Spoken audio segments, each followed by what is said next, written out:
Hey, welcome to a special episode of the Bourbon Burner series. Today, I'm going to be recapping all of the recipes I've cooked so far. There's 10 weeks of them back there. I'm going to post the links to the videos down below, but if you don't want to dig for the links, I have a playlist set up called Bourbon Burner, and it will give you all of them if you subscribe to that playlist. So this is going to take a little bit, so let's just go ahead and get started.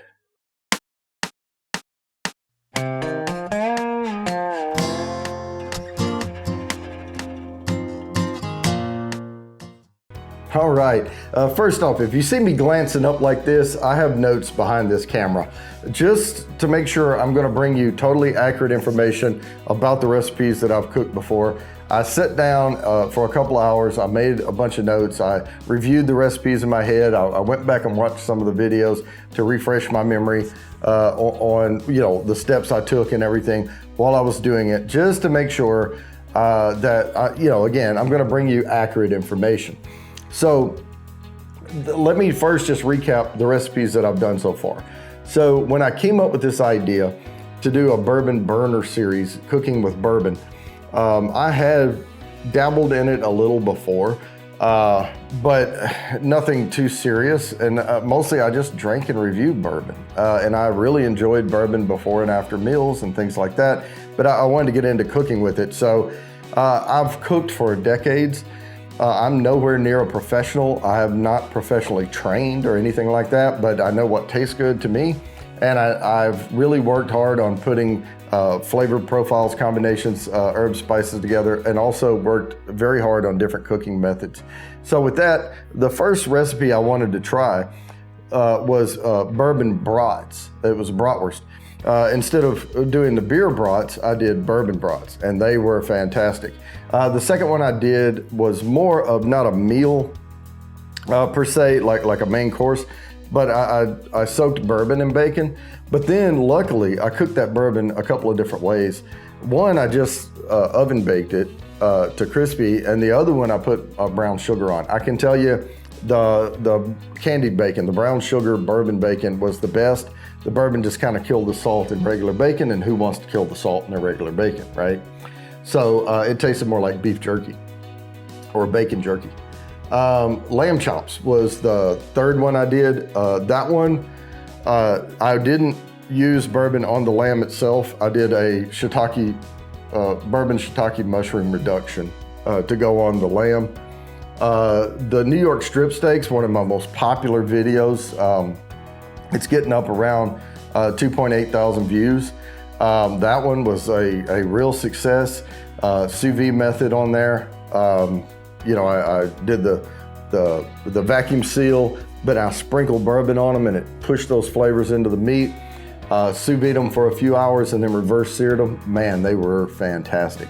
The fifth recipe I did, I call it chicken lollipops. It's a French trimmed chicken legs. So it's just where you cut around the bone before the knuckle and you just kind of push everything down into a bulb, on the chicken leg, leaving the bone exposed. It's just pretty. You don't have to do the French cut or the lollipop. You can just brine the chicken. But I brined them in a bourbon brine before I smoked them on the grill. The sixth one I did was pork chops. That was the bourbon honey. Again, that's another sous vide. And I'm gonna rank these after I'm done. I'm just going in order of the videos right now. Pork ribs, what was the seventh one? Those are bone in. They take forever to cook when you're doing sous vide. So just keep that in mind if you're thinking about doing that. Make sure you watch that video if you've never sous vide or you have any apprehension about it, because they take about 13 hours in the sous vide bath. So you're really gonna have to add water, and you wanna add warm water and things like that. Just watch the video. The eighth one I did was bourbon pecan pancakes, and this was like a 3-part recipe where I made pancakes and I divided the batter, and I had bourbon, like a couple tablespoons or so, or maybe 1 tablespoon of bourbon in one pancake batter and no bourbon in the other. I can tell you that didn't make a difference. But then I made a bourbon whipped cream. where I just took heavy cream, confectioner's sugar, little vanilla, and then some bourbon in there and whipped it. I have a stand mixer and just whipped it into a frothy whipped cream with peaks. And then I did a bourbon maple pecan glaze or a syrup to go over the top of the pancakes. That was amazing. The ninth one I did was country style boneless ribs, and I put them on bamboo skewers, and I did kebabs. Again, you can watch that video, but I just trimmed them down, cubed them up. The ones with bacon on them are better, but the bourbon really helped them a lot. And then the 10th one, the last one I just did last week, was the bourbon cheese soup, which was kind of a twist on, I make beer cheese soup, and I've done that for years, but this was more of an Irish whiskey soup type way of doing it, potato base for thickening. And I did change the ingredients. I didn't rip off an Italian whiskey cheese soup. I looked at several recipes and I tweaked the ingredients of the spices to it to what I felt would better be enhanced by the bourbon. So now my rankings. Now, before I get into rankings, I just want to say that this is very subjective. People are going to like different things. I'm going to rate these recipes based on how I executed them more than the flavor profiles. I'll give you some of the flavor profiles too, but I did make a couple of mistakes through here, and I'll get to one, and this is the last on my list, and I'll give you a tip on that one here at the end of the video. But again, I've worked very, very hard over many, many years to perfect cooking meat to a perfect doneness, and the different cooking methods and the way that I've found that I can execute to bring a meat to retain its juice, to be perfectly cooked to the perfect temperature I want it, whether it's medium rare, medium, or well done, or I don't really go well done on much of anything. I don't like boot leather. I like to keep meat juicy and tender, but getting things like chicken and pork to the perfect doneness and stop without overcooking it. So a lot of that makes a big, big difference. And these cooking times and the methods that I use, if you haven't had success doing stuff like that, watch these videos. And if nothing else, even if you don't want to put bourbon and stuff, just watch for the technique of how to get this meat to the perfect doneness, because it's taken me many, many years to do this. So with that said, the number one recipe, and I will tell you it's personal preference, which I love steak, and I'm really anxious to try this with ribeyes. When I went to the store, they had New York strips perfectly packaged, even in the package. I didn't want to get one where it was like a smaller ribeye and a bigger ribeye. I wanted two pretty even steaks so I could have a control, and then one with the bourbon. But it was the bourbon infused New York strip steaks. I've cooked steaks many, many times with sous vide method, and then reverse sear them with a little rosemary in the pan with butter. Man, they're fantastic. And then let them rest for 5 minutes before cutting into them, and juice still runs out on the plate. It is just, they are delectable, whether you're using New York strip or ribeye. But I really think the fattiness of the ribeye would help. But if it gets any better than those New York strip steaks, I'm gonna have to buy a bigger bourbon shirt. So that was my number one favorite. And my second favorite on here was the bourbon marinated brats. I have cooked brats so many times, and we have a Traeger smoker. It's a pellet smoker. And I have worked out how to, the perfect way to cook brats on there, and I just follow their advice from Traeger, where I slow smoke them for 1 hour, and then I take them off the grill, turn the temp up to around 350. And I'd have to check again. I always double check on it right before I cook them. It's either 350 or 375 or something like that. And then once the grill gets back up to temp, put them back on for about 5 minutes, flip them over, just so you get grill marks on both sides. and let them go for another 5 minutes and pull them off. Bam. The casing on it has a beautiful snap to it. And I will caution you, if you do them this method, don't try to eat them too fast because you will burn your mouth, because when you bite through it, if that juice in there is still scorching hot, it's coming out everywhere.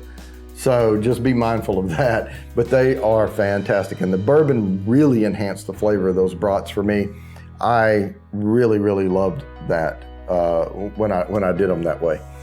The third favorite one was they're really spare ribs, but they're St. Louis trimmed style, trimmed pork spare ribs, bone in, and I did those. They were absolutely amazing.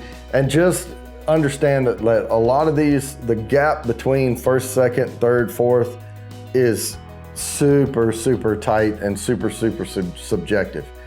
I just love steak, but these ribs were, they weren't fall off the bone. They were like where they should be in a competition, where you can pick it up by the bone, but man, when you eat it, you have a clean bone when you're done. And they were so tender and juicy, but they take so long in the sous vide. And that was one of the reasons I moved them down, because it's a pain, because you have to set a timer for like 6 hours after you start cooking them or whatever. And you have to go and check on your water level, because I have an open top sous vide. So that water is going at 140 to 142 degrees, and steam is just steady coming off of it. So your water's evaporating out of that bucket. And what I did was I turned the hot tap on, let the hot water, run, because nothing's touching the meat anyway. So they're sealed in a bag, and then I would add hot water to the bucket so I wouldn't bring my sous vide temp down. So it's just a little, you have to finagle it a little bit. But other than that, it's totally worth it though, if you have the time. The fourth one was the bourbon bacon maple pancakes. And I will caveat this by saying, I don't really have a sweet tooth. I'm the type of guy, when I go out to eat with the family or with friends or whoever, and they're all ordering dessert, I'm getting a bar drink. Just bring me a Black Russian, or that's sweet enough. Yeah, I'll do that. Or hey, bring me a glass of that Bullet or something, and I'll sit here and have a neat, snifter or glass. They normally don't have snifters, but I'm just the type of guy that just gets one more drink. I don't really care for the sweet stuff, but these pancakes are absolutely just elevated. I mean, above and beyond. And I called it a brunch type episode. So, just go back and watch that, because it's a 3-part. I did pancakes, I did whipped cream, and I did the maple pecan bourbon topping for it. And it's a bourbon whipped cream. And even if you just watch the video for the bourbon whipped cream, make that bourbon whipped cream and put it on your pumpkin pie, or and make 2 batches, one for the kids and one for you, that has the bourbon in it. Man, it is so good, so good. The fifth one, again, these are very tightly ranked, was the bourbon cheese soup. And on my notes up here, I'm looking, and I put kaboom with an exclamation mark, because this was fantastic. Now, the only reason I ranked it below the others, because they are that amazing. This soup was so good. Now, with that said, it's not beer cheese soup, okay? I'm still going to make beer cheese soup, but I'm gonna throw this recipe in the mix for sure, and probably make it several times throughout the winter season. But it is what it is, and I will still, and I like beer brat soup, and I'm probably going to do marinated brats in bourbon, and then break them open, and then stir them, brown them in the pan, and then build my soup stock on that for a beer or a bourbon brat cheese soup. And I'll probably make that like a regular beer cheese soup. So that's just an idea to try. The sixth one was the bourbon and brown sugar bacon. Now, again, this was not a main course episode thing by any means, but I use candied bacon a lot in brunches and things like that. And we make these, what we call pancake dippers, where I do candied bacon, and then I pour, put the bacon on the griddle and pour the pancake batter elongated around it. And when it's done, flip it. And then you can pick it up. And so you have this oval pancake with a piece of bacon baked into it, and you dip it in maple syrup and eat it. Candied bacon works really, really well in that recipe. So, you know, that's just a good one to have in your back pocket in case you need candied bacon for something. And the bourbon was extraordinary when you put the brown sugar on it and candy it. Not so good for regular bacon. Don't mess up your bacon by soaking it in bourbon and trying to just crispy fry it. The seventh one was the lamb loin chops with bourbon shiitake mushrooms. Now again, I ranked this one a little lower than the others. I love lamb, but I didn't use the bourbon in the lamb. I used it in to deglaze a pan and do a bourbon shiitake reduction to go on the lamb. Now prior to this, I've used white wine, I've used some like Pinot Noirs, things like that, like a lighter red to do that reduction sauce. This was the cleanest reduction sauce I've ever seen. And the flavor was just so spot on, because shiitake mushrooms don't have a robust flavor to them. And the bourbon that I used in there was a mild, you know, it was the Benchmark. And it just made the flavor of those mushrooms pop so much more because of the bourbon. I think any wine kind of hides the flavor, but I really didn't want to take away from the gaminess of the lamb, because that's what I love about lamb. So I really just made this really light reduction with shiitake mushrooms to go with the lamb, and it was spot on. All right, so the eighth one, boneless style country rib kebabs. Now I did move this one down mostly because again, the gap between these are really tight. I do have brats up really high, even though I'm probably only going to cook them in the summer, but these kebabs are more like, I would probably do brats, kebabs, and something else, maybe the chicken legs or something, to have out if we have a group of people over doing like a barbecue. So, they were really, really good, but I've made them so many times without soaking the pork in bourbon, and the kebabs are always a hit. I mean, if you drape bacon over each piece. Now, what I'm talking about, I made them 3 ways. Well, not really. I made them 2 ways, but one had cubes and one of them was just 3 ribs on a stick. But the bacon draped ones are the best. So that's really the only way to do it. And you just drape a third piece of bacon over, put it on, drape a third piece, put it on. You can watch the video and see. And then do the dry rub and dab it with the barbecue sauce, and there's no flip on the grill. You leave the bacon on top so the bacon grease will, go down, cook through the meat as you're cooking it.